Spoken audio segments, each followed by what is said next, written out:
All right, ladies and gentlemen, Sam McEwen.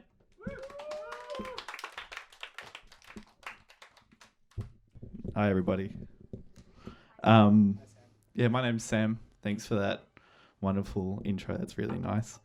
I'd also like to just extend that acknowledgement of country. And thanks, Colin, for getting us to think. It's a tough act to follow.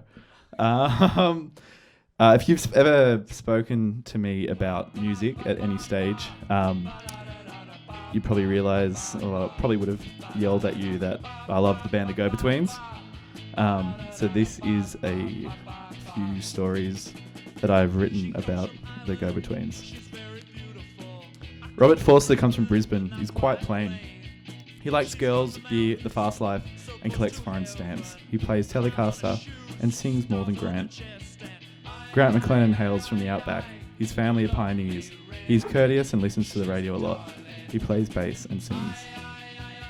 The two met at University of Queensland studying a theatre arts course, EN 103.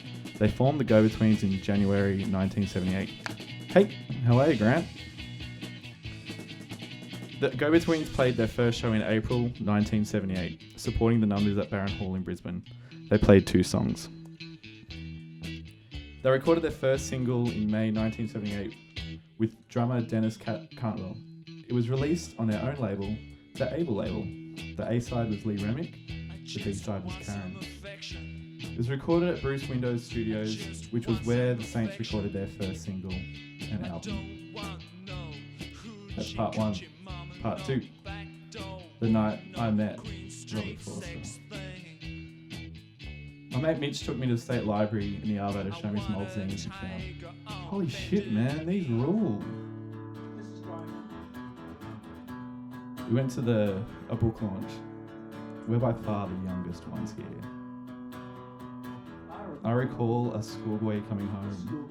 Robert Forster was singing one of Grant McLennan's songs. Zan Rowe said, "Don't stop." He stopped halfway through, and that's what we were all thinking. Is that Peter Walsh? Yeah, I think so. This guy wears sunglasses inside constantly. Hey Rob, I did this comic on the Go-Betweens, which you guys just saw. I hope you like it. It's for me. It looks fantastic. Thanks, man. And that's my fanboy pitch with Rob. Part 3. My love affair with the Go-Betweens. This is when we get deep. My love affair with the Go-Betweens started either in my last year of high school or my first year of uni. Either way, I was young and impressionable. My mate gave me a copy of Quiet Heart, Best of the Go-Betweens, probably on a USB because my CD drive didn't and still doesn't work. I gave it a few listens and thought it was pretty cool, but that's as far as it went. This is pretty cool. But then that same mate bought G for the Go-Betweens Volume 1, which was this big box set with heaps of content. It was a lot of cash, and I wasn't sure I'd get one, but after I saw his copy I thought, fuck it, I'm getting it. I went to Repress Records. Sorry Sam, sold the last one a couple of days ago. And I trekked it up King Street to Hum, and I got the last copy in the window. It was from that day forth that I became a hopeless fanboy. For the next few months, I was obsessing over the band. The box set came with a book that Forster had written in the third person. I thought it was the coolest thing ever to mythologize yourself in that way. Daggy as heck, but cool.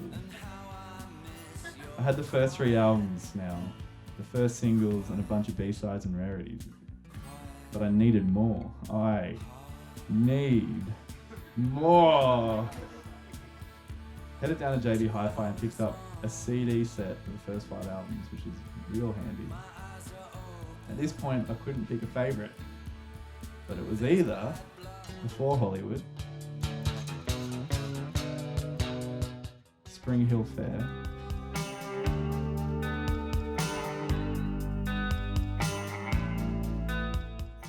Olivia Bell and Black Diamond Express. It's 3 out of the first 5 albums that I've narrowed it down to.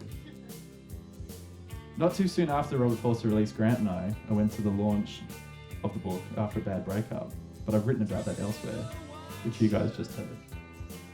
I recall sitting on a bus tearing up as Forster wrote about McLennan's passing.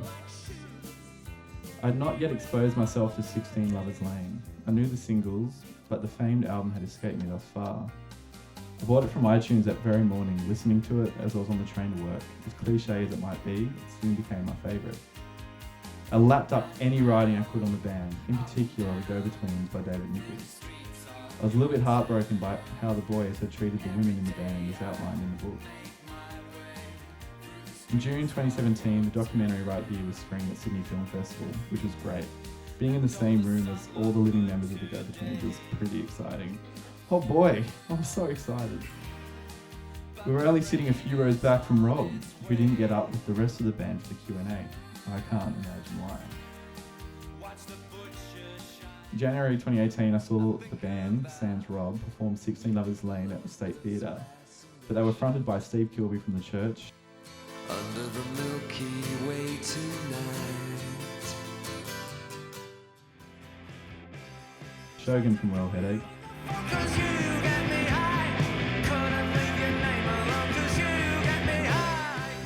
Isabella Manfredi from The Preatures.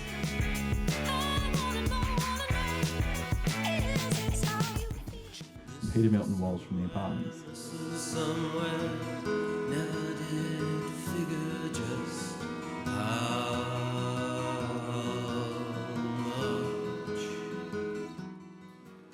It was Amanda Brown singing The Devil's Eye that nearly brought me to tears. I don't want to have to say goodbye. I don't want to wipe the tear from your eye.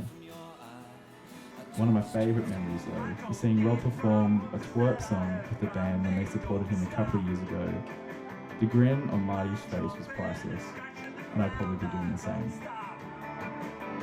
Thanks.